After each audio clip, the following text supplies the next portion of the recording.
Born in 1469, Niccolò Machiavelli was an Italian Renaissance diplomat, philosopher and writer, best known for describing a personality characteristic where a person is so focused on their own interests they will manipulate, deceive and exploit others to achieve their goals. In other words, the end always justifies the means. And I'm thinking of this today as Joe Biden claimed victory in the US presidential election. I am a Trump supporter, but would have had no problem accepting a Democrat victory in a fairly fought election. That's the way democracy works. It may not yet be over as the courts will now get involved, but this current election has a stench about it that will delegitimise a Biden administration and only perpetuate the toxic environment we have seen through the Trump years. It all started, of course, when Donald Trump defeated Hillary Clinton in 2016.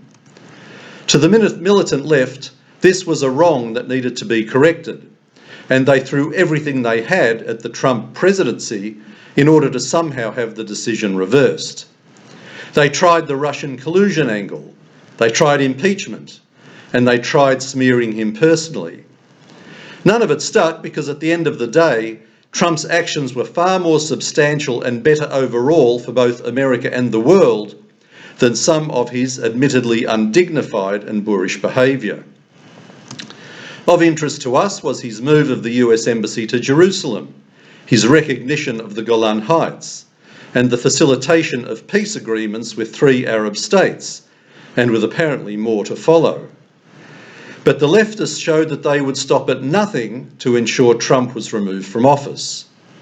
Joe Biden may be past his prime, as they so diplomatically put it, but this doesn't matter, as they had a far-left candidate in Kamala Harris for Vice President. She would be able to energise a new administration with her socialist and anti-Semitic values. The left's Machiavellian tactics allegedly included forging names on postal votes, submitting voting papers of dead people, destroying postal votes for Trump, and refusing to allow proper scrutineering of the vote counting process. Now, at this point, we don't know how true all these accusations are, but there have been so many of them that I find it difficult to accept that this is all coincidental. And we knew that the leftists would stop at nothing to get the outcome they wanted. Then we had the mainstream media machine throwing its support behind the campaign to get rid of Trump, no matter what. Joe Biden is clearly not up to the job of US president, but they all looked the other way. To the media, it didn't matter who was in the Oval Office as long as it wasn't Donald Trump. Hunter Biden has not done much of value in his life other than being the son of a long-term career politician of some influence. But the reports of corruption involving his father, as evidenced by the laptop computer saga, were simply ignored and dismissed by the mainstream media. Had it been the other way around, with one of Donald Trump's sons implicated in the meddling of international affairs, it would have featured non-stop in all the media. But getting to the truth was never important. Getting rid of Donald Trump was. Social media was no better. Trump's own Twitter account was censored, and anyone espousing conservative values was often the subject of shadow banning. We think that the AJA's Facebook page has certainly been targeted in this way.